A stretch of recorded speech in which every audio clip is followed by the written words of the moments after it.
वक्रतुण्ड महाकाय सूर्यकोटि समं प्रभः निर्विघ्नं कुरु मे देव सर्वकार्येषु सर्वदा।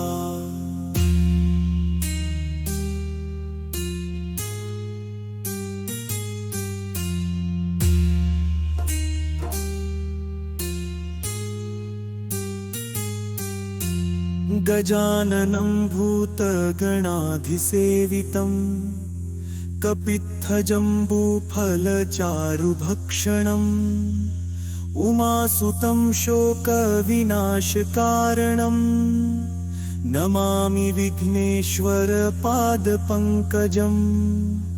एकदन्तं महाकायं लम्बोदरगजाननम् विघ्ननाशं करिष्यन्तं भक्तानां पालनं सदा।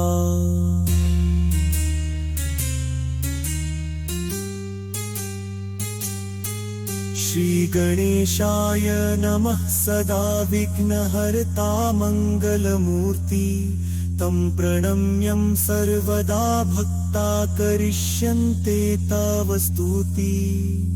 गणाधिपतये नमः विघ्नहत्रे नाशकाय सर्वकार्ये सिद्धिदाय सदा भक्तिप्रियाय श्रीगणेशाय ध्यायामि विघ्नानां विनाशकाय बुद्धिदाय रुद्धिदाय मङ्गलाय ते नमः। मोदकप्रिय नमो नमः मूषकवाहन नमो नमः एकदन्त नमो नमः लम्बोदर नमो नमः।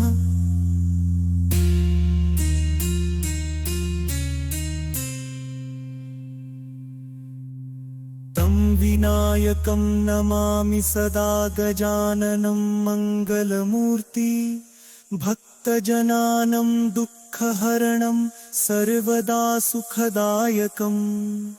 वक्रतुण्ड महाकाय सूर्यकोटि समं प्रभः निर्विघ्नं कुरु मे देव सर्वकार्येषु सर्वदा।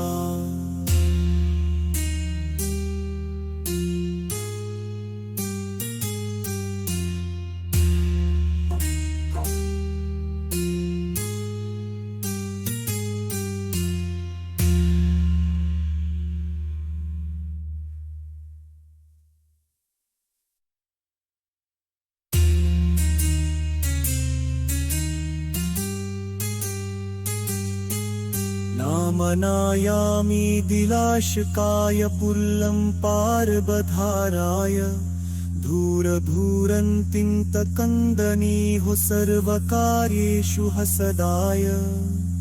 धूरवन्दाहिमालं मङ्गलं थारायमालं हारताशायामनीशं धूरवन्दापथारम् मङ्गलं पच्यं सदारं भायाजनं दीहदायं बर्तरन्नं पुल्लदायं दूषिपारं दूषिपारं। तं विनायकं नमामि सदा गजाननं मङ्गलमूर्ति भक्तजनानं दुःखहरणं सर्वदा सुखद।